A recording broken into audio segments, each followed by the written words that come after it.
Selamat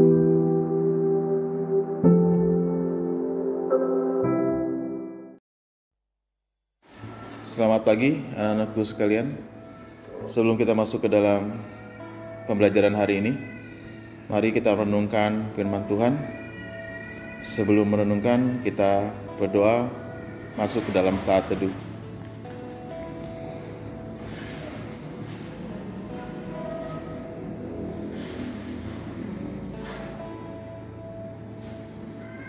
Amin.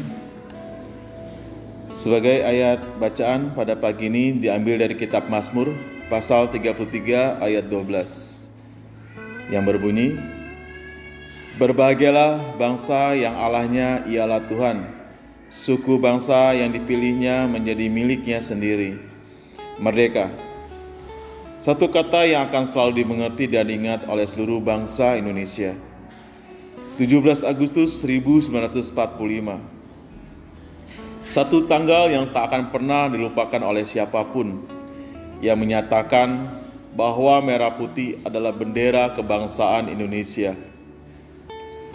Bulan Agustus adalah bulan yang sangat berarti bagi kita bangsa Indonesia, karena pada bulan inilah kita memperingati berkat Tuhan yang Ia berikan kepada bangsa kita, yaitu kemerdekaan. Satu pernyataan yang kita ingat adalah bahwa kalau Indonesia ada dan tetap eksis hingga saat ini, itu karena Tuhan. Tuhanlah yang mendirikan bangsa Indonesia ini, dan Ia juga yang akan tetap menjaga dan memberkatinya. Sejarah bangsa Indonesia dan negara kita jelas menunjukkan bahwa Tuhan yang kita sembah dalam nama Tuhan Yesus Kristus memiliki peran yang sangat besar. Mulai dari tahun 1850-an, di mana kaum Kristen Belanda yang masuk dalam parlemen menuntut kerajaan Belanda agar segera memberlakukan politik balas budi kepada Hindia Belanda, yang pada akhirnya memungkinkan banyak pemuda-pemudi kita pada saat itu sekolah dan belajar, bahkan hingga ke negeri Belanda. Persekutuan-persekutuan doa di Belanda mulai bermunculan, yang pada akhirnya berkembang menjadi organisasi kepemudaan yang lintas agama dan suku, yang paling dikenal dengan nama Indis Pereninging, dengan ketua Dr. Andes Muhammad Hatta. Sementara di dalam negeri, para pemuda Kristen dan berbagai organisasi Yongbon mulai bergerak dalam unity yang berpuncak tahun 1928 dengan lahirnya Sumpah Pemuda, di mana kata Indonesia mulai digunakan secara formal dan lagu Indonesia Raya menjadi lagu visi dan cita-cita kebangsaan.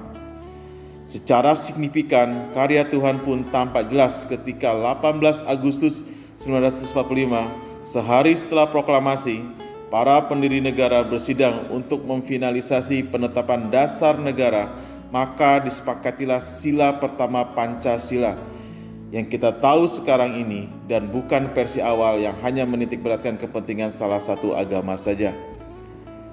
Kalau hari ini kita sebagai orang Kristen, Indonesia bebas untuk menjalankan iman kita, itu semua karena Tuhanlah yang mendirikan bangsa ini. Haleluya. Begitu banyak catatan sejarah di mana Tuhan melalui anak-anaknya melakukan perkara ajaib atas bangsa ini. Sebagai orang Kristen yang lahir dan dibesarkan di Indonesia, kita harus bangga dan bersyukur menjadi bagian dari bangsa yang diberkati oleh Tuhan. Mari kita berdoa. Tuhan Yesus, Allah yang baik, terima kasih Tuhan atas bangsa yang Kau berikan, yaitu bangsa Indonesia, kepada kami, sehingga pada saat ini kami dapat tinggal dan hidup di bangsa ini. Kami dapat hidup secara damai, sejahtera di bangsa ini, dan kami yakin itu karena hanya pertolongan-Mu saja Tuhan.